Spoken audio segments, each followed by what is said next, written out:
I just spoke to a specialist, a master at going and taking your business from seven figures to eight, like how you actually transition and have the adaptability, the mindset. How do you get to where you want to go? Right. And I, of course, being six figures, I was like, okay, wait, but can you take me from six figures to seven and then seven to eight? This man is a freaking master. You hear me? A master. Andreas Pettersson. He's an executive leader and turned coach and CEO of Leaders Adapt. Now, I mean, I love this conversation so freaking much, and I cannot wait for you to dive into this. So, if you're somebody who wants to grow for real and have an episode that's going to give you all these amazing nuggets and books to read and mindset shifts and all that, this is the episode for you. Y'all, listen up. Here we go.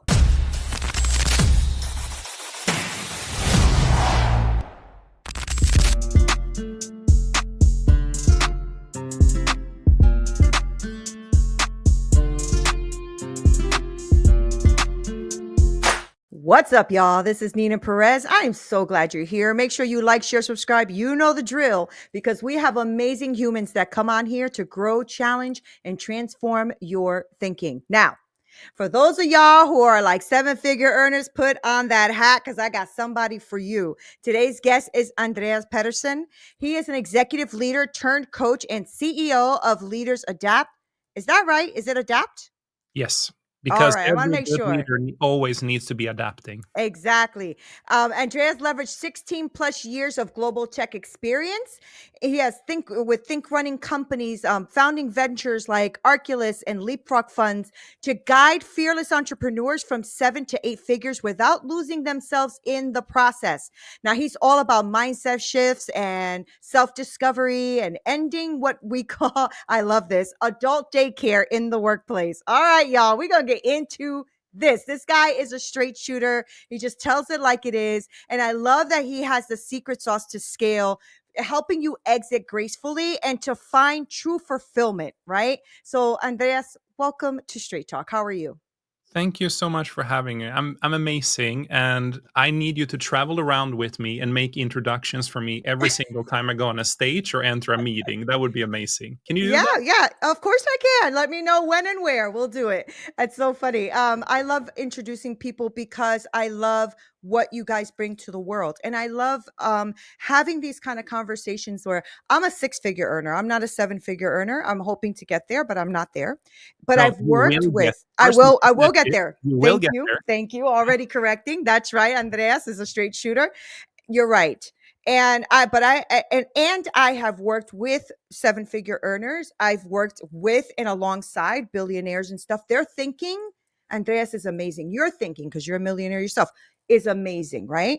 This other level of thinking. Like when I went from poverty, because I was impoverished, a lot of my life and born and raised that way. And when I hit the six figures and started to grow, I started to realize the difference in the way that we think, the way that we act.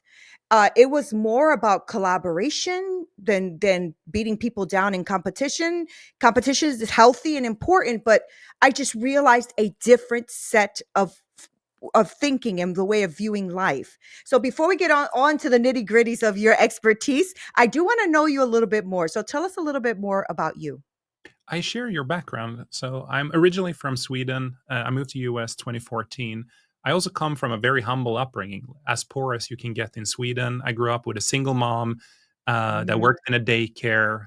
We didn't have too much. I didn't go on too many vacations growing up. There were months where you had to borrow money to Yeah. get food on the table and things like that. I love my mom. She is a hard-working, very strong woman, and she have inspired me. And luckily, I grew up in a country where education is free, and if you have drive, and you can make a difference. So I ended up taking a bachelor and two masters, started working Wow. as a software engineer, and then my path was through product management very quickly, doing sales leadership, marketing leadership, product leadership, and then getting into an executive level, becoming CEO when I was 37 for a Canon owned company. And I can tell you that's extremely young for a Japanese Yeah. business culture.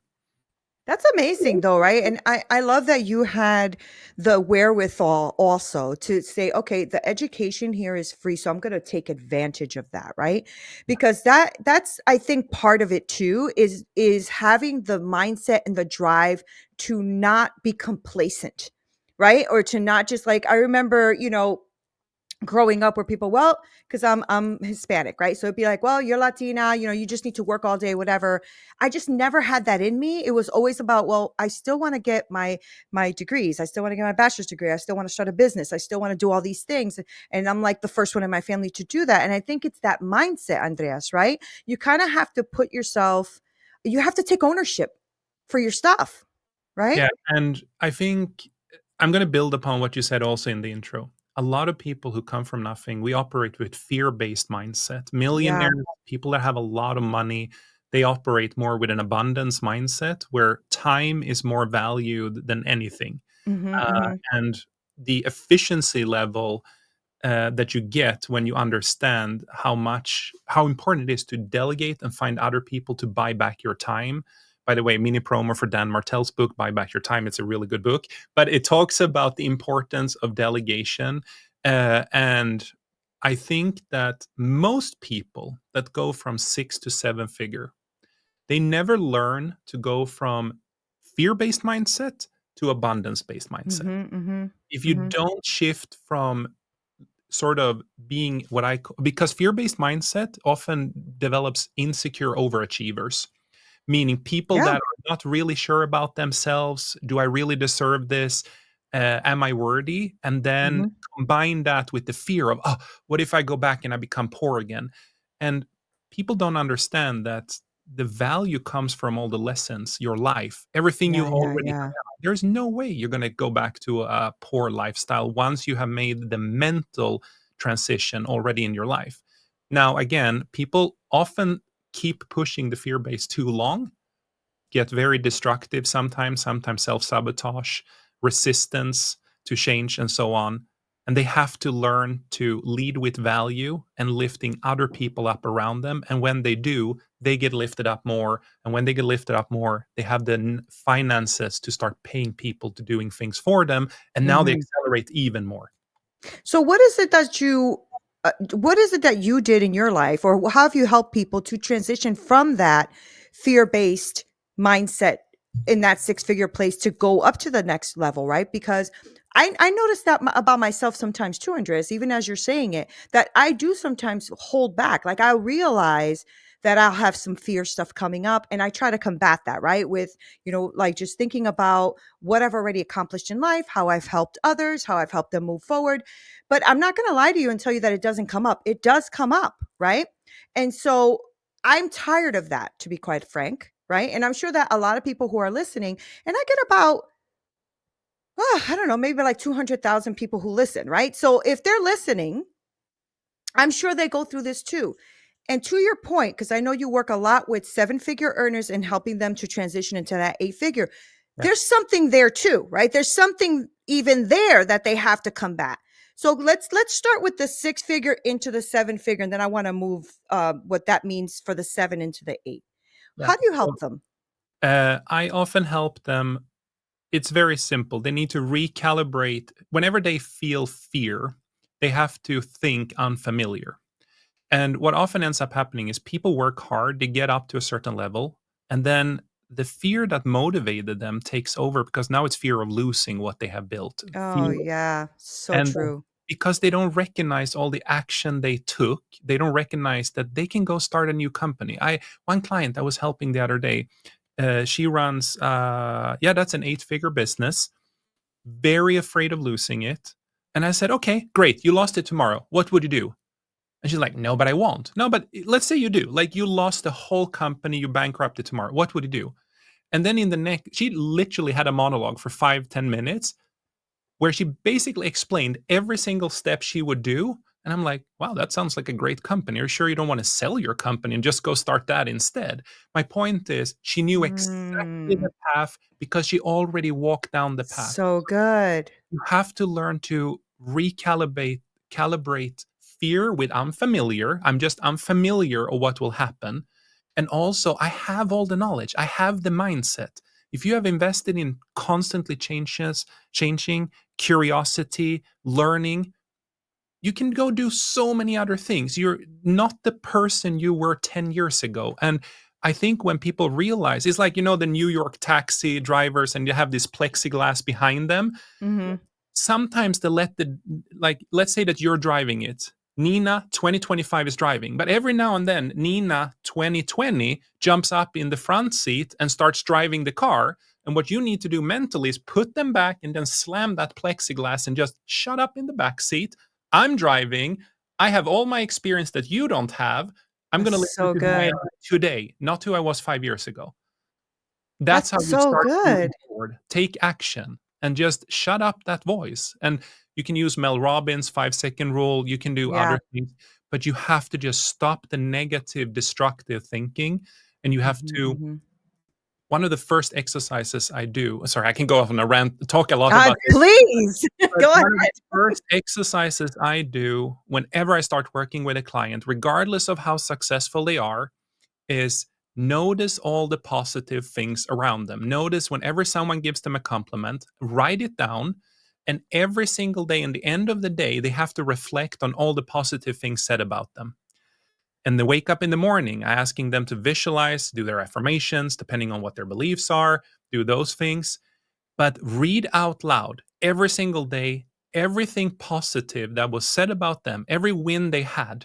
Define that, write it down in the last 30 days. And it's a rolling 30-day window. And the reason why I asked them to do that is now they're walking around with the confidence, the self worth, and the belief that they can do even more. When people get stuck in fear, what if this goes wrong? What if I don't get the money for this? What if this happens? They're looping, they're stuck in their head. And Yeah, now yeah, they're yeah. using negative cognitive bias instead of fueling with positive forward thinking and constantly iterate to themselves the positive. The best leaders I meet, they all visualize in the morning, they all reflect in the end of the day. Did I live the most purposeful, action oriented life Mm, in my company, in my life today? What am I going to do different tomorrow? And every time they go into a negative thought, they stop themselves. They can't lose weeks. They can't lose days. They can lose 20 minutes in a yeah, meeting yeah, where it's negative, walk into the next meeting, switch it, positive mode going on again. Otherwise, they're stuck. They're not accumulating all the knowledge, yeah. all the skill, all the action taking. That That's was a lot. really no, no, that was amazing because, I mean, first of all, you spoke to me, so thank you. That really helped me a lot. And I'm somebody who does believe in shifting your mindset and making sure you think forward. Like one of the things that happened to me when I was in 5 figures to 6 figures is I started telling myself, you don't have time for that. So every time that negative thought, I'll be like, "Oh, don't have time. I don't have time." And then I would go and move on. But I do find myself sometimes still getting a little bit on the self-sabotage or the stuck thing, right? And I'm starting to call that out because I'm recognizing that, and I'm like, "Okay, are you done whining? Because this is whining. Like, what are we doing with this?" Right? Give yourself 5 minutes. It's called Below the Line, Above the Line. There's a great book written about this as well. But if you set the time, like I'm in a shitty mood today, I'm not in, like, I don't want to do this, or things, why am I doing this? Or I'm worrying. As soon as you catch yourself, okay, start a timer on your cell phone. I'm giving myself 10 more minutes. I'm going to write down all the negative thoughts on a piece of paper. You got to get it out Mhm, of your head. mhm. That's the You thing. gotta, yep. When the clock goes on, we're done. We're moving on. As soon as the thought came up, 5 second rule, 5, 4, 3, 2, 1 out loud, stop doing it, move on to something else that is positive. Or every time the negative thought, think, what if the opposite is true? What if Mhm. I'm on, is this reality or is this an emotion? Mm. So So try good, to categorize it, so break it good. down to details. I still do this every single day, but you got to have these mantras. Yeah, And yeah. I met a client yesterday. I flew out to Florida, and I had a really good meeting with her. We're just onboarding her. Wicked smart, knows exactly what to do.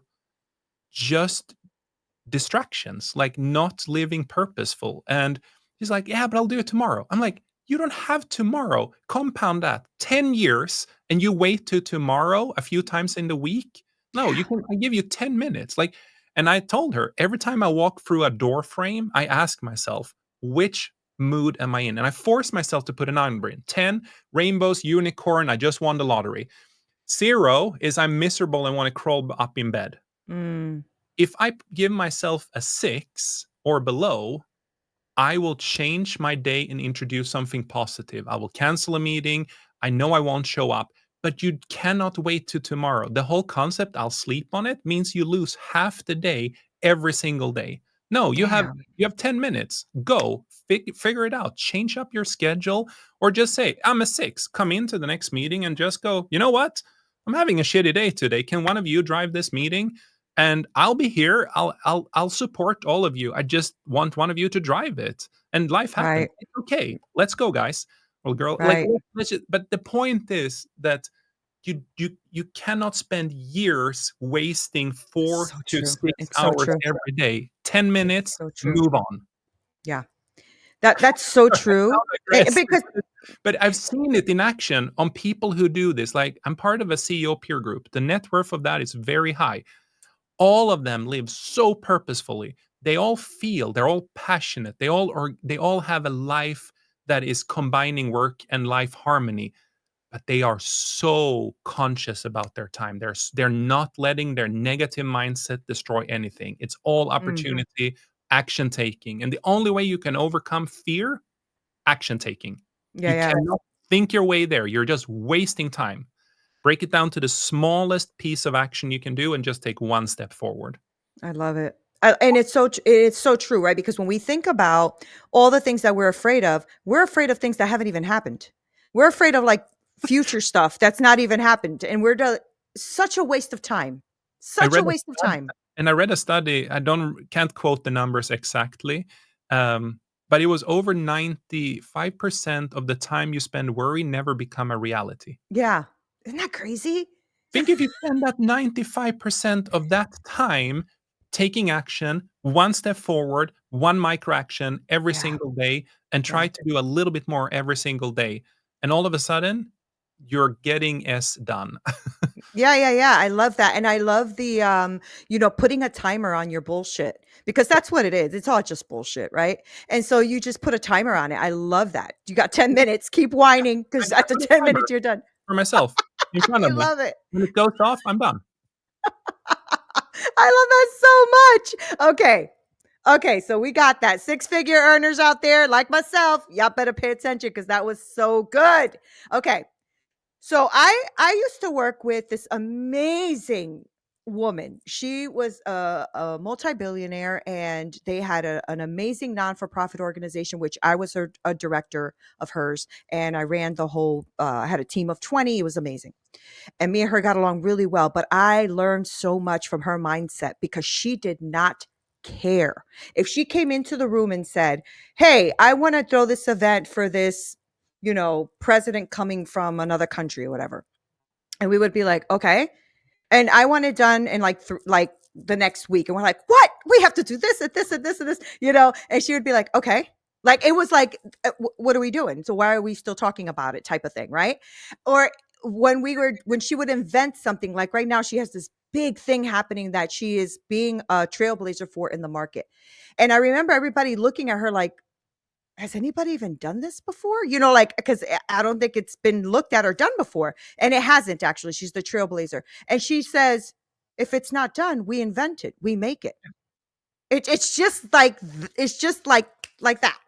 And I'm like, well, so what you're saying is resonating with me because I remember if she didn't know how to do it, she would hire all of us, the right people, to make sure that we were driving the machine behind her vision. And I think that's the difference, right? When we are in a scarcity mindset, we think we have to do it all. At least that's the way I used to think.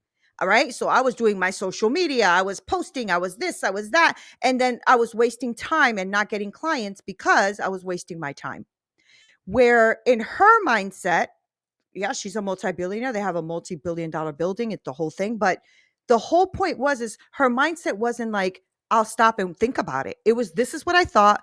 I need it to be executed. Let's go. And all 100 of us would be behind her making sure this vision happened. So how are you now, cuz you're working now with seven-figure earners who are getting into eight figures or above, right? Nine figures, whatever. So tell me about that. What are you finding is the hang up, or maybe the block that you seeing in them, is it different than somebody going from 6 to 7? Is it the same? Talk to me about that. It is massively different. I want to comment on so many things you said, by the way, Okay, okay, but go, go. I'll just comment quick. I'll answer your question. I'll explain sort of the 7, 8, 9 figure mindset and where you need to focus to make the difference. But first, I just want to comment on a person that, and I have a few people that I've met that are billionaires, and the mindset is very different from millionaires. Yeah, very. With that said, they know one thing: if it hasn't been done before, you don't know if it can be done until you tested it. So Yeah. they're very good at running experiments. And if you she came into the room, she knows none of you have done it before. Mhm. But if you sit and discuss it, you will find all the reasons why you can't do it. Instead, she's basically saying, just go try it, and she would probably be okay. If you guys failed, that's okay. Now we at least tried. Not Mhm. trying, not an option. And again, it's the same with fear. You can't So think good. your way through it. You just have to do it. I read a lot. So Ready, Fire, I Aim. love that. Ready, Fire, another book, Ready, which is fire, aim. you are ready.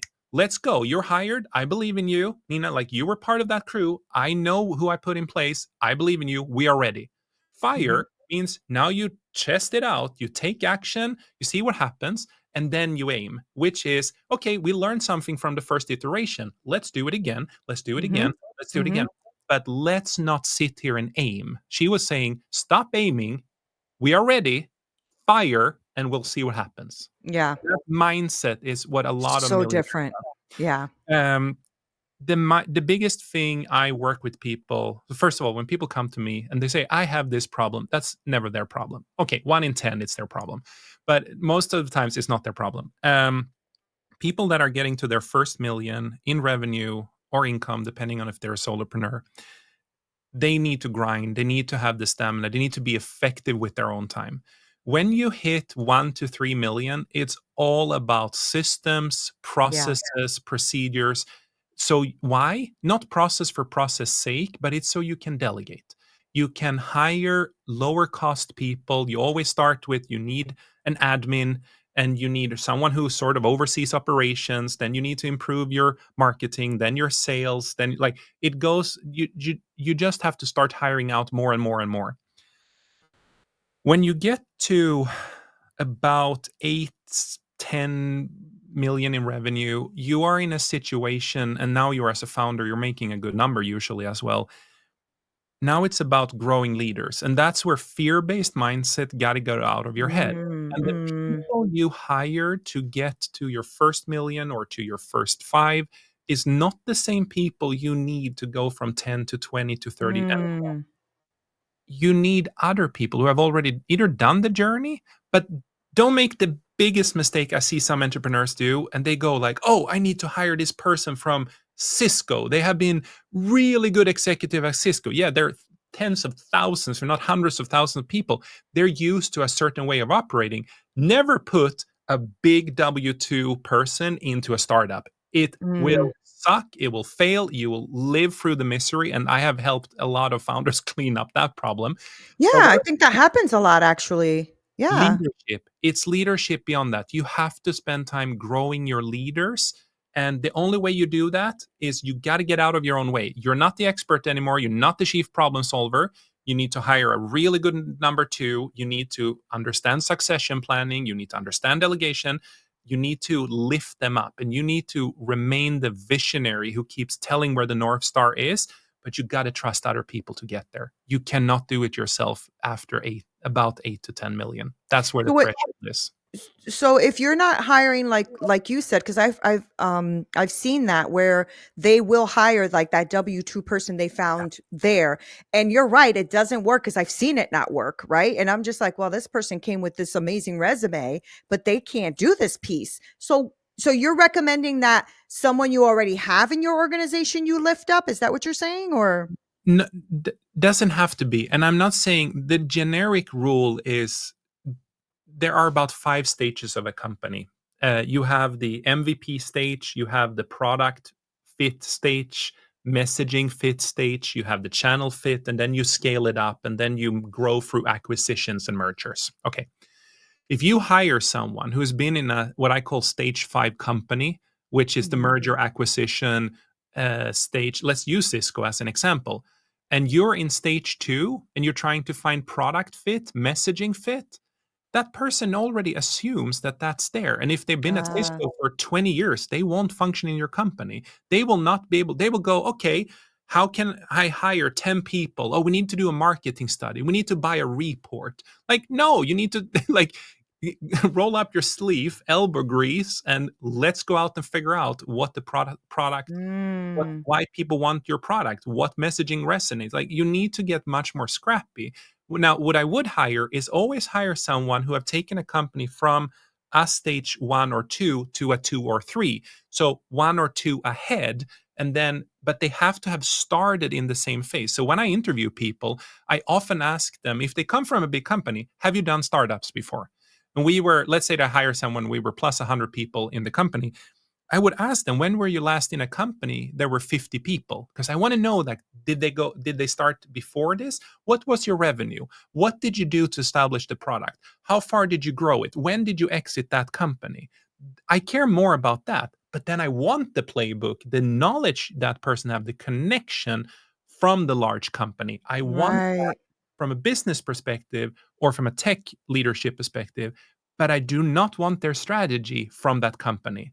And that's the thing I see a lot of people screw up. The other thing I see a Yeah. lot of people screw up is they are afraid of just speaking up, radical candor, being warm but firm, and they are just beating around the bush. And that's why I use the term adult daycare. Like I meet several entrepreneurs that are typically in the 5 to 10 million stage, um, and they have just not they have fallen out of love with their company, and they're just letting things go. Like, oh yeah, you want to be sick, take a sick leave for a month, that's fine.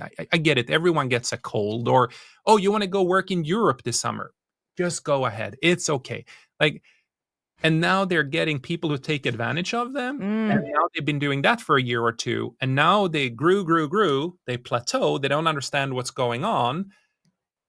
And because they don't dare to lead their company. So at that stage, I help them either find a leader who dares to speak up, who dares to take control of the company, or step into the leadership role again yourself. Those are the most common wow. things I see. That's so good, right? And I think I mean, I know you're right because I've seen that happen, right? I've been in corporate for a while and I have seen that. And I like startups actually. I've started with a couple of startups and I like growing in them. Yeah. So fun to watch all of the way you grow and add something new and change this up. And not everybody can do that though. You have to be adaptable and flexible and you have to be open that sometimes you might be the one picking up the piece of garbage from the floor or leading a team. I mean, just how it is. I love startups, but I've seen that. I've seen the plateau piece, right? And the one of the companies I was working for, I remember when she was like, "Well, it's time for everyone to come back to the office because all the building is pretty much empty, and enough is enough with working home." People were pissed, Yeah. right? They were like, "I want to," and she's like, "See you Monday." Like she does.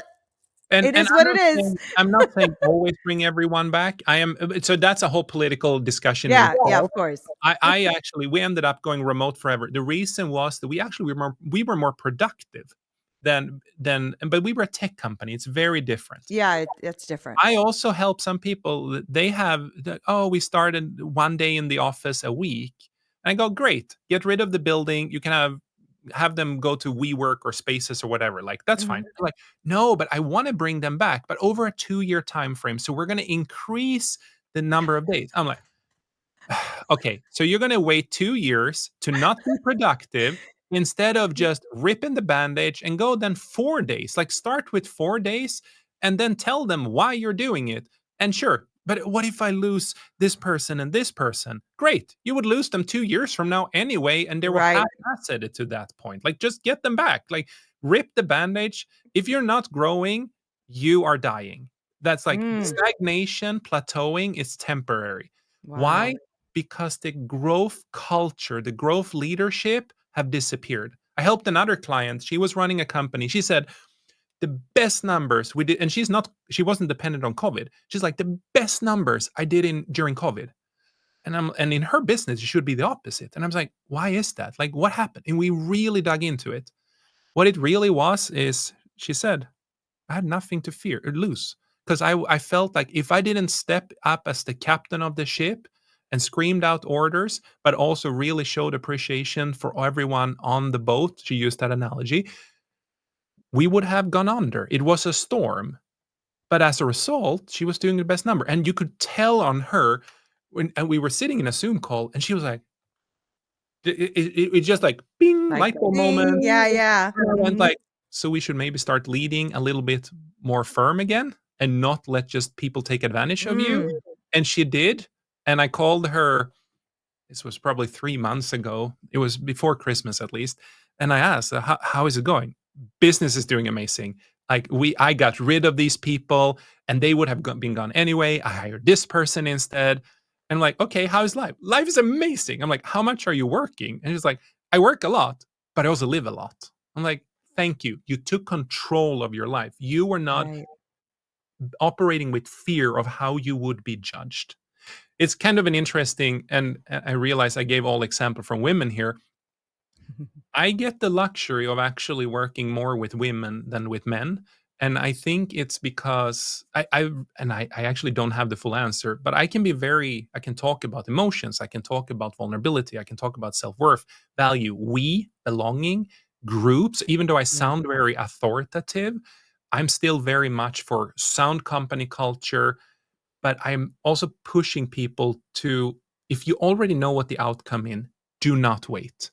And I'm pushing people to make action quickly. But 80% of the people I help are women, and they are either business leaders or yeah, founders, entrepreneurs, CEOs, or I get a lot of people reaching out to me saying, I got this rising star.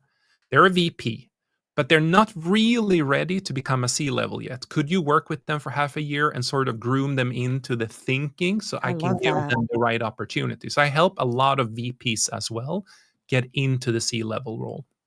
So tell me about your business. Let's get into that really quick because I know we're getting, I told you 30 minutes, but I like you so much. And like, I'm like, I'm so sorry. I know I'm keeping you a little longer. Tell me about what you're doing with people, like, because you've mentioned how you're helping them level up and all of that. But for those who are listening, just kind of want to grasp what it is you do with them. I'd love to know.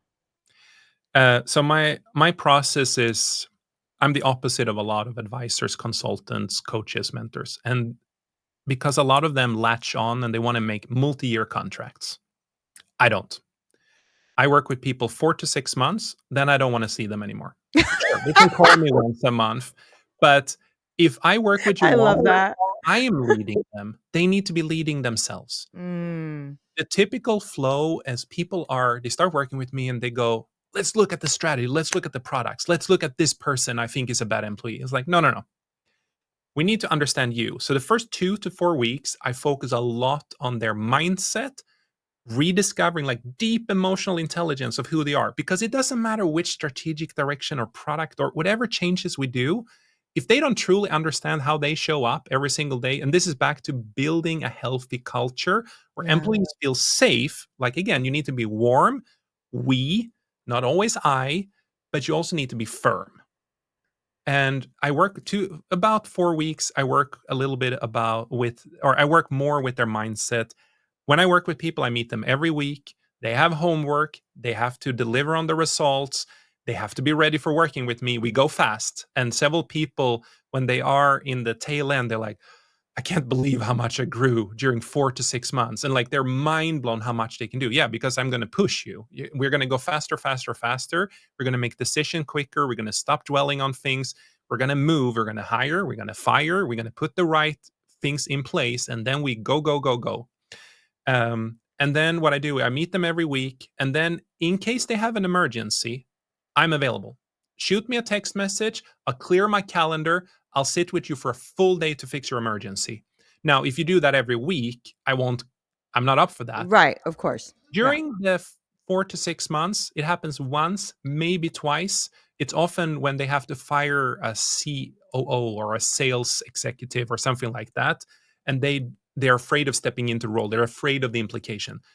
I fly out there. I sit and work with them. So I'm a little bit of an insurance as well. In you have at least a strategic brain and someone have done it before working with you. And then I ask people to do the reflections every single 24, 48 hours after we meet. I want to hear a reflection, not the same day. You need to internalize it. And the reason why I push people to do that, otherwise, people show up for a show and they listen to like a podcast and they don't take action. I Yeah. need them to take action. So I force them to reflect. And then 24, 48 hours before we meet, I want to hear what's going on, what's on your mind, what's the problem you want me to help you solve, or mindset or strategy, business decision, hiring, firing, culture, whatever it is that you're doing. Let me know ahead of time. And if you need to be connected with people to solve some of these problems, if I need to go help you recruit someone, do interviews with you, like I'll help you with whatever. That's amazing. I just want to see action. I'm Mhm. very result oriented. And I'm not kidding. After about 4 to 6 months, I go, look, we can go into maintenance mode where we meet once a month and I can make sure you're heading in the right direction. But most of my clients I work with for about 6 months, then they're off on their own. Some exceptional cases, like let's say they had appointed a succession plan CEO and they were grooming a COO to become a CEO. They leave. Okay, now we work 9, maybe even 12 months to just reset the Right. expectation, because often you have to step in as a leader. But I don't wanna stick for years, like, I get bored, and I wanna help my mission is I wanna help 10,000, 100,000 entrepreneurs, like, I wanna impact lives, So good. and I'm too ADHD, too let's get shit done mentality, like, I hated when I worked with my own coaches and mentors who, like, sometimes I felt like they were inventing problems just so they can sell me the solution. It pissed me off, and I don't wanna deal with people like that. I don't wanna be that person, and I have to tell clients, last 2 weeks, I told 2 clients, "I think we're getting to the end here," like, and I'm like, "I think we're done, and the training wheels need to come off. You need to run this, but can I call you?" Like, "Yeah, you can call me, it's fine, I'll help you. If you don't call me every day, I'll help you, but you'll be fine." I won't hear from them. They just have to start doing it a little bit themselves. Yeah, yeah. Oh my god, that's Um, so good. so You've given that's me all so much wisdom right now.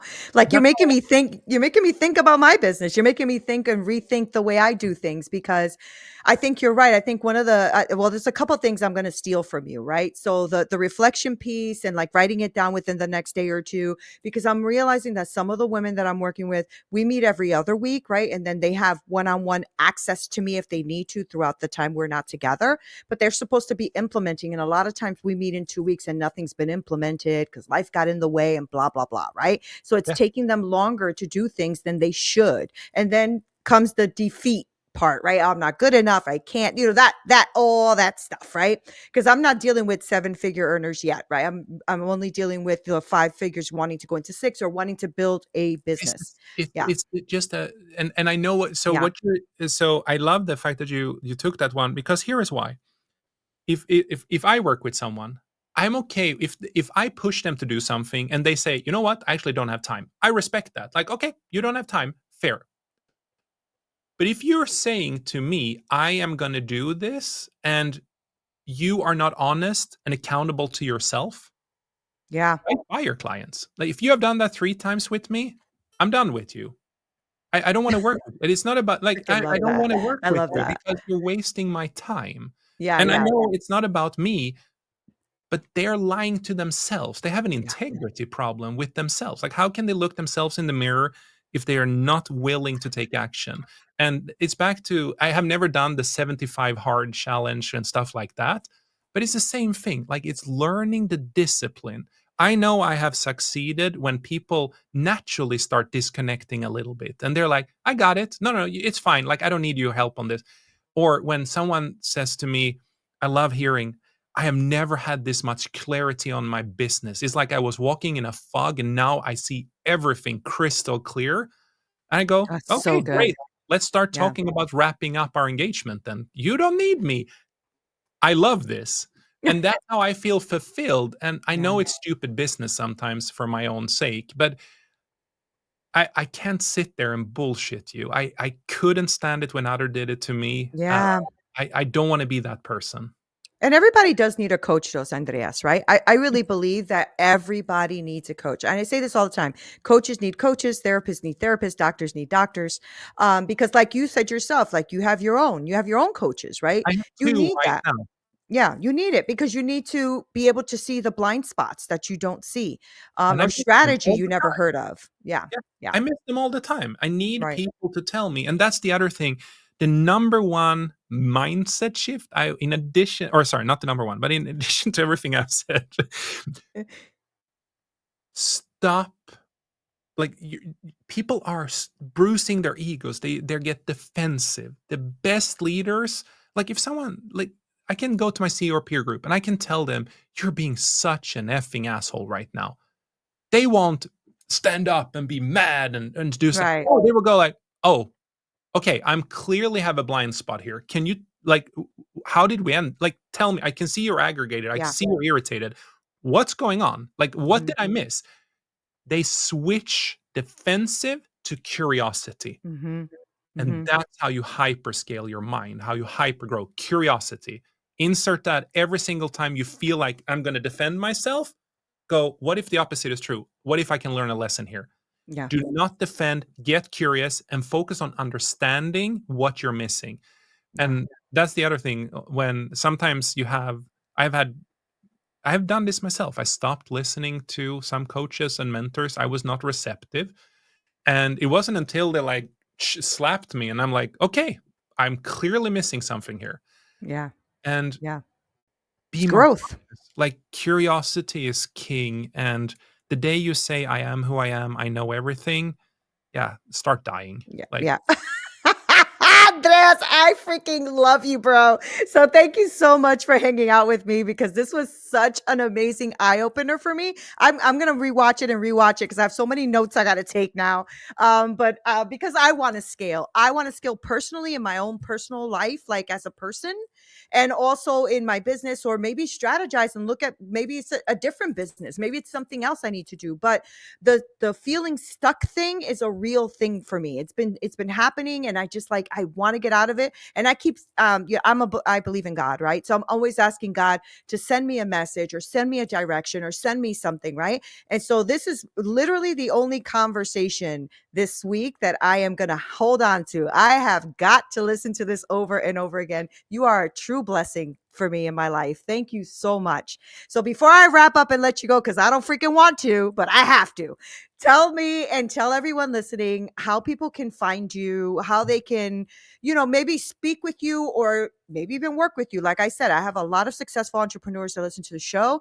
So tell us that information. uh, best way to contact me is connect with me or follow me on Instagram. I answer every single message myself. Um, I if you don't demand too much of my time and if you have a very clearly defined problem, I will give you a solution or I will point you in a direction to where you can find the solution. If people want to work with me, go to leadersadapt.com.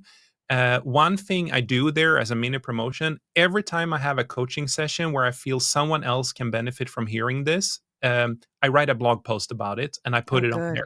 It's a very short blog post because I have made a commitment. Like it's better to get something out there than nothing. Hmm. If I get people who then read the blog post and say, "Can you talk a little bit more about that?" Then I'll extend the blog post and I'll give them an answer as well. But Instagram, best way to reach me, and then leadersadapt.com. Is Instagram under your name or under Leaders Adapt? Thank you. Andreas, the CEO. Okay. All right. Yes, the CEO for sure. Thank you so much for being here. Thank you. This is such a blessing of a conversation. I appreciate you. I really do. Thank you so much for having me. I love your So energy. good. Thank you. So good. Okay. So you heard Andreas say that he was going to take me to introduce him to places, right? I just want to make sure everybody heard that. Okay, good. So, guys, thank you so much for hanging out with me and Andreas. I know, right? Freaking amazing. I love people that come on here and give you a fresh perspective, something new to look at, how to look at something, but also how to transform your life. Through this episode, he had dropped books that he has read, knowledge he has done, mindset shifts he's done. So this is like packed with information for you. So make sure you guys rewatch this, take some notes, and share this with people who can really use this, because we are trying to level up our game today. It's 2025, y'all. Like, how long are we waiting for 2026, 2027? What are we doing? Right. And like Andrea said, what about tomorrow? We might not even be here tomorrow. So let's make today count. I love you guys so much. This is Neena Perez, straight talk, no sugar added. So good. Until next time.